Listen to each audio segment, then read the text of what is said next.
el abogado Roberto Cuero, con quien dialogamos en los siguientes minutos. ¿Qué tal?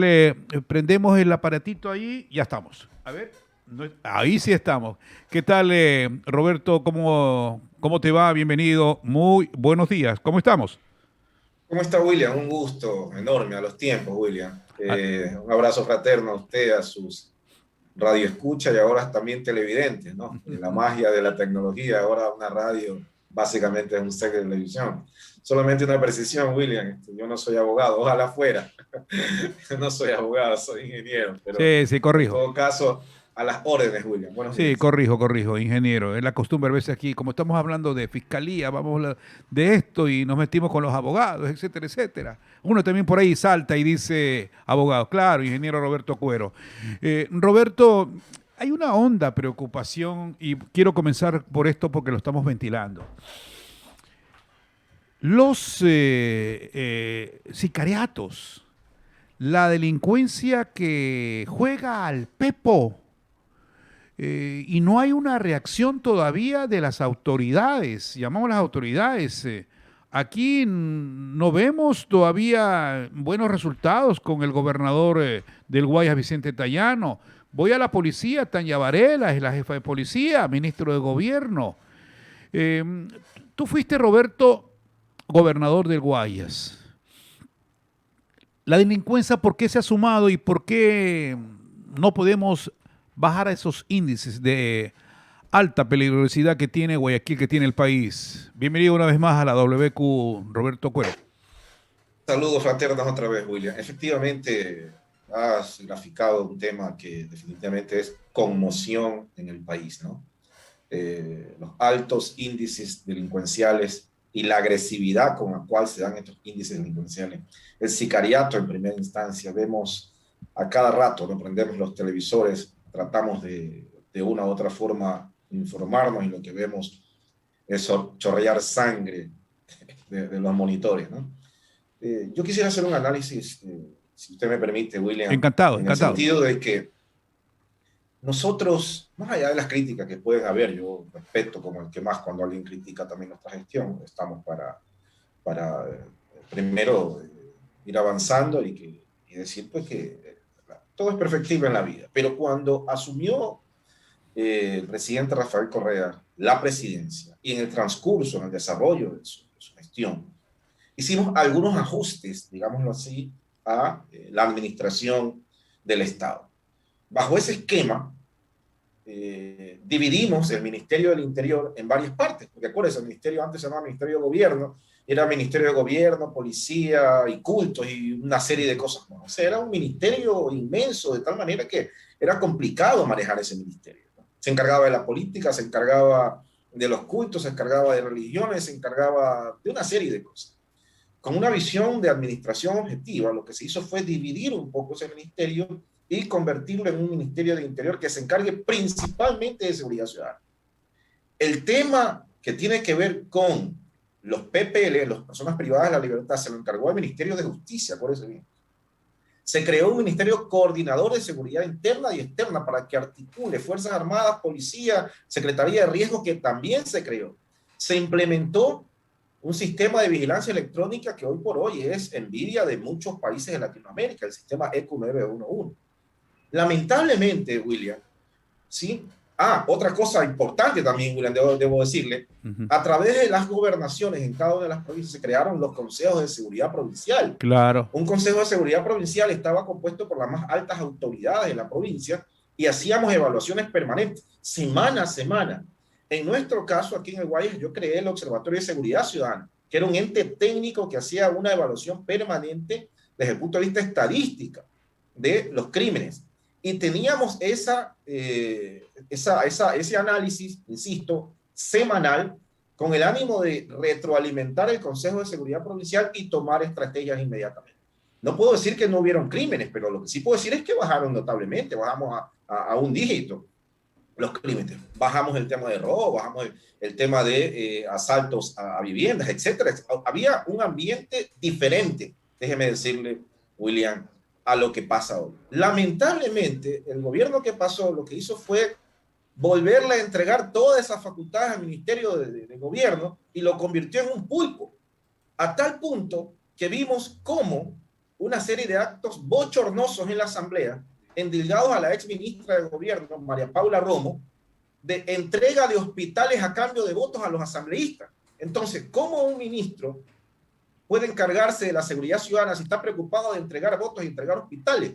En ese sentido, William, déjeme decirle que una de las cosas fundamentales por las cuales se destrozó la institucionalidad del Estado en esta área, ahora es el resultado de esta situación de delincuencia. Más allá de otros análisis que tienen que ver con la penetración de cárteles mexicanos en el país y obviamente lo que implica tener esa penetración del narcotráfico en nuestro país, estimado William. Me gustó ese recuento que haces, Roberto, el ingeniero Roberto Cuero, asambleísta y miembro de la Comisión de Fiscalización. Quiero meterme al tema de la fiscalización. Por allí estamos averiguando y la prensa también está dando a conocer el resto de colegas sobre esa inversión hecha por el gobierno de Lenín Moreno en temas de salud. 11.000 millones de dólares es una suma bien importante. Sin embargo, a comienzo de pandemia se nos chorreaban los pantalones. No actuamos o se les chorreaban los pantalones porque de un accionar que debería ser al inicio del COVID-19 no tuvimos la suficiente fuerza. No habían los equipos necesarios, había gente que se quejaba y por eso también hubo muchos muertos. Recordarás, Roberto, aquí en Guayaquil la tasa de muertes llegó hasta 500 diarios. Era una cosa espantosa, criminal lo que estaba ocurriendo aquí. Sin embargo, hay esta suma de 11.000 millones de dólares. ¿Por dónde y en dónde está la plata? Como dice Vladimiro Álvarez. Roberto, te escucho. No sé si la escuché bien, William, pero usted dijo que Lenín Moreno en 4 años invirtió 11.000 millones de dólares en salud. 11.000 millones de dólares. Pues, es más que obvio que la inversión no aparece, pues, William, no tengo la fuente de esos datos. Sin embargo, yo le puedo decir que quien sí invirtió mucho en salud fue el gobierno de Rafael Correa. Ahí están los hospitales, los centros de salud. Vimos, como usted bien lo grafica, en plena pandemia, vimos la renuncia de una ministra de salud, acuérdense.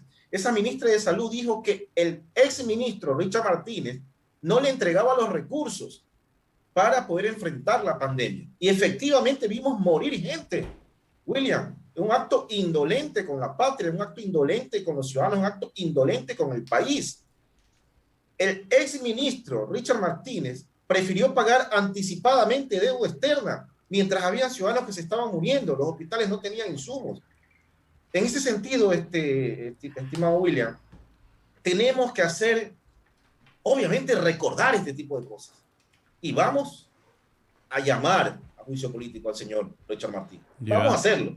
No nos vamos a olvidar. Y otra cosa, estimado William, dado que también ha generado una conmoción nacional, es el caso del Contralor. Sí. El Contralor Pablo Celi tiene que ser llamado a juicio político. Es un clamor nacional. Todas las bancadas estamos comprometidos como asambleístas para que esto pase. Y hoy tenemos un pleno en el cual vamos a proponer inmediatamente el juicio político a el señor Pablo Celi. Ya, pero hay una cosa ahí también dentro de eso, Roberto Cuero.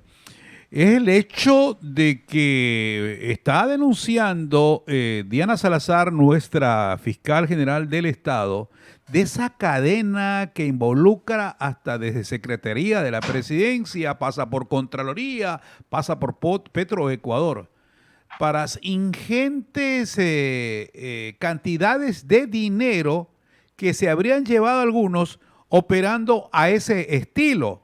Mucho ojo con lo que dice Diana Salazar, Roberto. Por supuesto, William, y recordarle también a la ciudadanía un adagio popular: cada ladrón juzga por su condición. Acuérdese que Pablo Celi fue el inquisidor de muchos compañeros de la Revolución Ciudadana y hasta ahora andaba persiguiendo a diestra y siniestra, tal cual cacería de brujas, a muchos compañeros. En ese sentido, podemos observar que el ladrón siempre fue él y ahora están pagándose las consecuencias. esto no debe quedarse solamente en una censura por el área penal. Esto debe trasladarse también a una censura política. Los ciudadanos tenemos que saber, todos los ciudadanos, el país tiene que saber toda la trama de corrupción que han venido manejando en la Contraloría. Es más, William, acuérdese los hechos de octubre del 2019. Se hablaba de que los correístas infiltrados en una manifestación habían incendiado la Contraloría. Ahora sabemos por pericias de los bomberos que el incendio vino de adentro mismo. Todas estas cosas tienen que aclararse. La verdad, tarde o temprano sale a la luz, estimado William. Una última inquietud y gracias por acceder. Tenemos 4 años para seguir hablando, Roberto Cuero, pero hay el tema de las planillas eléctricas. Hay una desesperación ciudadana. Nos están cobrando más de lo que deberían cobrarnos. Y ahí ya hay elementos que sobran, ¿no?, para comentarlos. Pero, ¿qué se puede hacer a propósito desde la Comisión de Fiscalización sobre el tema de planillas eléctricas? Roberto Cuero. Estimado William, yo me inauguré como legislador haciendo un pedido de información a la Agencia de Regulación y Control y a la CNEL. Entiendo, hubieron también otras iniciativas de colegas asambleístas y también de otros poderes del Estado, específicamente la Defensoría del Pueblo. Oh, sorpresa, luego de que nos activamos, digamos, en tándem, en bloque, resulta que comienzan a darse una serie de acciones que entrarían en la lógica de que el problema se tiene que resolver. Primero, estas lecturas, que yo no sé cómo es que hacen las lecturas. Segundo, estos medidores inteligentes que no son tan inteligentes. Porque una cosa es tener una lectura electrónica y otra cosa es tener una lectura alterada electrónicamente. Claro. En ese sentido, hay que seguir observando qué pasó por ahí. Hay un decreto ejecutivo expedido por el actual presidente de la República que primero está parando el cobro, o perdón, el corte de energía antes de pagar, porque ese era otro problema. Yo le resuelvo, pero primero pague. O sea, no había chance de pataleo, William. No había chance, primero pague y ahí vemos cómo le resolvemos. Entonces, es más que evidente, William, que aquí se ha estado metiéndole la mano al bolsillo a los ciudadanos más humildes y más pobres. Yo estoy haciendo seguimiento de esto, estoy haciendo seguimiento permanente. He ido a los barrios, he ido a los sectores populares a recibir el clamor de la gente en este sentido, y hemos también elevado consultas a vías electrónicas para que la gente nos exponga su problema. El asunto no está resuelto. Es decir, con un decreto ejecutivo no se ha resuelto nada todavía. Entiendo, hay ya la voluntad política, pero esperemos los resultados, estimado.